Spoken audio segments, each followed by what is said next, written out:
Hi friends, welcome back to my channel. My name's Jack, this is Jthbooks, and it's time to tell you what I read in the month of January. So, January is done, it's gone, thank goodness. And the reading, it went better than I thought it was going to, but before we quickly talk about reading, I just have to quickly chat to you about something. Now, obviously, in January, I've been doing 2 videos a week, which it's gone quite well. We've all enjoyed it, haven't we? But that is going to stop for the minute. I don't even know if there will be mini videos throughout February. And it feels weird to say, but I've always sort of, I tell you things on here if I'm not, doing great or whatever. But my father, my dad, has had a heart attack. So, things are a bit up in the air here at the minute. Things are a bit wild. The only reason I'm filming this right now is because I can't get to the hospital yet because I'm not allowed there till a certain time. But hopefully, we're going to get him home and then he's going to be around. And so I don't know. I'm just saying. This might be the last you see of me for a while. But I'm going to try and not let that happen. I am going to try.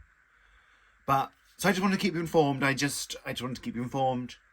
And, explain why, that's why if you don't see me for a couple of weeks or whatever. But you probably will because this is fun for me. This is what I enjoy doing. So I will try. But let's talk about the books. You're not here to hear about my soppy, crappy life, are you? Let's talk about the books.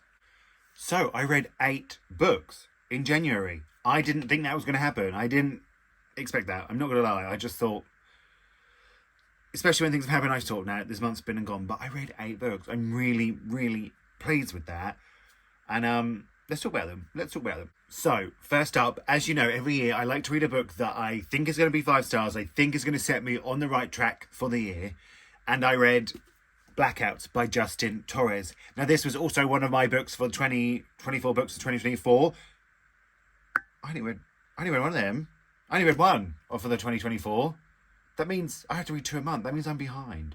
It's January and I'm already behind. Jack, you fool. Oh no, I'm behind. So, like I said, I read Blackouts by Justin Torres. Now, this is the story of 2 men who meet in an asylum, and then essentially one of them goes to care for the other one as he lays dying in this sort of old mansion. Essentially, that's very, basic. And I wanted it to be 5 stars. I did give it 5 stars. I think this book feels really experimental. I think it's written in many different ways. It feels like nothing I've read before. It did take me a little while to get into, but it was worth it sticking out for me. Me sticking it out is what I should have said there, not sticking it out for me. It didn't stick out for me, I stuck out for it. Yeah, I just thought it really was unlike anything I've ever read before. It talks about the importance of stories and the importance of queer history and how it is often erased and how it has been tracked and approached and dealt with. And I just thought it was really, really brilliant. It feels really sort of like a sparse novel, but somehow very detailed. I just absolutely adored it. I really, really did. And it's full of pictures. It almost feels real. Part of it felt like I was reading a non-fiction book, and it does sort of touch on these historical figures throughout queer history, and they are real. But just the connection the 2 main characters had, it was like such sort of a really intimate glimpse into people's lives. I just thought it was absolutely brilliant. But I am annoyed that I've only read 1 for my 2024 and I'm now behind. Oh, fool. I'll have to try and sort that out for February, won't I? Then I read The History of My Sexuality by Toby Lackmaker, translated from the Dutch by Kirsten German. I remember that. I didn't check. I know that's right.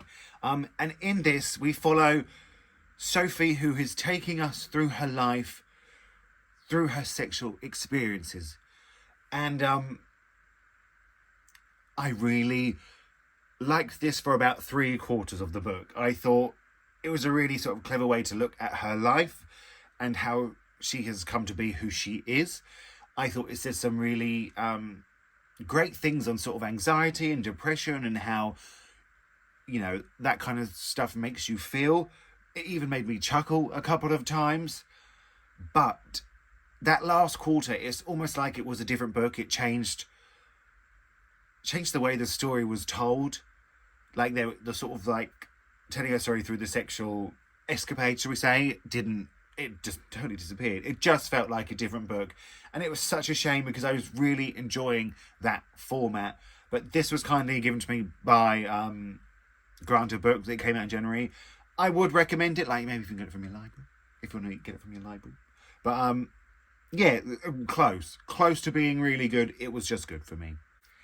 Then I read Infinity Alchemist by Kaysen Callender. Now, this was kind of given to me by Faber Books. It comes out on the 6th of February.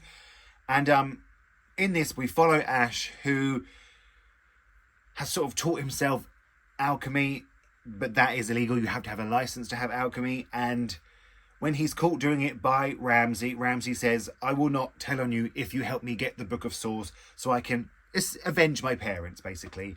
And I really enjoyed this much more than I thought I was going to. It took me sort of back to being like, I was going to say 10 years ago, being a teenager, but I wouldn't have been a teenager 10 years ago. 15 years ago, oh my God. Being a teenager, I would have eaten this up. But I did really enjoy it. I enjoyed the sort of the intricacy of the magic. I enjoyed the world. I enjoyed how inclusive it was. It says some great stuff on gender and sexuality and queerness, and I really enjoyed that. And it's not, no one bats an eyelid at it in the book, which is always lovely to read. Just for me, the only thing that let this down was the love story in it played quite a crucial part. Well, there was sort of two. And then I didn't even mind how it ended. It was just the getting there for the love story. It was very quick. It was very insta-lovey. It was, which is often to be expected in YA, but it just sort of brought the book down a little bit for me. But other than that, I thought this was a really solid YA fantasy. I mean, it's not sort of going to look what I did to the cover, but it's not going to you've read a lot of it before, but it just does have the added bonus of the inclusivity. I think it could have been a series. I would have read the next one, but I thought this one wrapped up really nicely. It didn't feel rushed. It felt big and it felt grand, and I enjoyed it. I enjoyed it. Next up, I read the book that you all voted for. Next up, I read the book that you all voted for, which was The Road by Cormac McCarthy. There is a whole reading vlog to this. I'll link it down below. If you want to know my full thoughts, go watch that. All I'll say about this is it terrified me. I was scared. It made me want to cry. It was brilliant. I really thought it was great. I gave it 5 stars. You started off the year so well. Vote for this, my friends. It was so good, but terrifying. I was scared. No, I'm not going to lie. I was really scared. But you can watch that all in the vlog. Next up, I read One Last Song by Nathan Evans. Now, this is the story of Joan, who moves into a nursing home, and he does not get on with his next door neighbour, Jim, in the nursing home. But then they start to get on. That's basically what I say. This was so brilliant. It was short, but you somehow really got to know these characters. You got to know their story. You got their connection with each other. It never felt rushed. I don't know how Nathan Evans did it in such a short book and did it so well, but it made me laugh. It was really full of charm and wit, and it just felt like a little warm hug reading this. But then it was really sad at the end, and it was super sad, and I wanted to cry. But my goodness, I just thought this book was an absolute triumph, and I loved it. I loved it. And I know some of you are interested in this one. Pick it up. I know you can get signed copies from Gaze the Word right now. Just pick it up. I loved it. Then I read Revolutionary Acts by Jason Okunde. This is my non-fiction for the month. Didn't think I was going to get one in, but I managed to because I didn't want to break the streak. I didn't want to break it. I would have been really upset. And in this, Jason just sort of interviews people who...